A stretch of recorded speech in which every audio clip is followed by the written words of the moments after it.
à gaffe. Une fois que j'ai dit ça, je pense. Je voudrais donc dire quelque chose de très précis.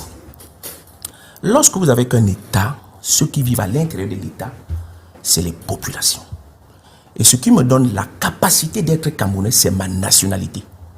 Ce n'est pas ma tribu.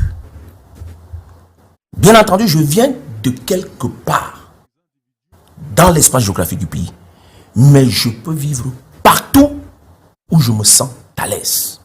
Mais il y a une attractivité des espaces publics géographiques dû au fait que c'est parfois des milieux d'affaires, comme la ville de Douala, comme Yaoundé qui est la capitale politique, comme le sud qui peut être le carrefour de frontières pour aller vers d'autres régions. Donc par conséquent, l'État est censé anticiper dans l'organisation de cet espace-là.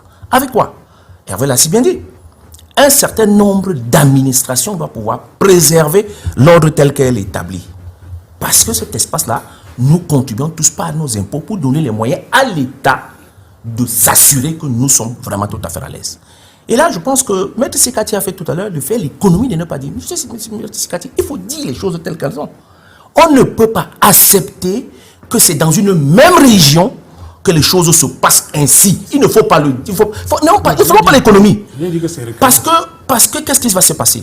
On a l'impression que l'habitant du Sud, aujourd'hui, est quelqu'un qui est tribaliste. Pourtant, je dis non.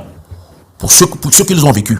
Ce n'est pas des gens comme ça. Mais il y a ceux qui glissent à l'intérieur, dans cet espace-là, qui stigmatisent.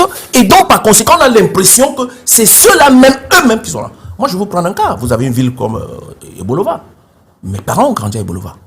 Ils me rappellent ce que c'est. À Ebolova, il y a pendant très longtemps, il n'y avait pas d'hôtel. Donc, quand vous arrivez chez quelqu'un, vous entrez, vous dormez. Pas de problème.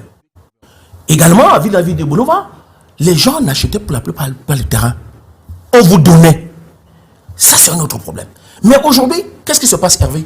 C'est que la course à la recherche du gain facile, l'enrichissement terrible fait en ce que il y a une stigmatisation, il y a une solidarité nationale qui a foutu le camp. Cette solidarité nationale, c'est l'équité de la gestion de la chose publique. Quand on s'en rend compte qu'un médiocre peut cumuler autant de fortune et que quelqu'un de suffisamment intelligent n'en a pas, ça pose un problème, Hervé, il faut le dire.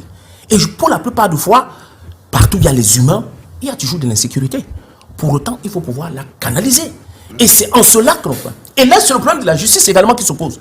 C'est que, également, dans les sujets tels qu'elle est faite à l'heure actuelle, tu te rends compte qu'il y a eu des cas précédents et rien n'a été fait. Ou il y a des cas précédents et la justice tarde à régler le problème. À l'absence de tout cela, les gens ont l'impression que la faute commune crée le droit. Et donc, par conséquent, ils ont l'impression que comme Maître Sekati a fait, on n'a rien fait, je le ferai, personne n'aura, l'autre ne le fera pas. Donc, l'État doit être l'État régalien. Il doit dire les choses sans pouvoir utiliser la tolérance administrative comme levier de gestion de l'État. Et en cela, on a des textes aujourd'hui qui ne sont plus adaptés. Et c'est pour ça que la responsabilité, on peut tout faire, on peut tout dire, mais on a un chef. C'est au chef de pouvoir décider parce que les pouvoirs qui lui sont conférés font de lui garant des biens et des personnes. Et donc, par conséquent, s'il n'y a pas à porter l'audience auprès du président de la République, Hervé, dis-nous à qui on va porter l'audience. Stigmatiser, débattre, constater, faire les trucs. Non, il faudra donc qu'on pouvoir revenir en disant donc qu'il nous faut un chef en capacité de résoudre les problèmes qui s'opposent à la société, convenablement selon les envies qui sont. François Yondikam, est-ce qu'il s'agit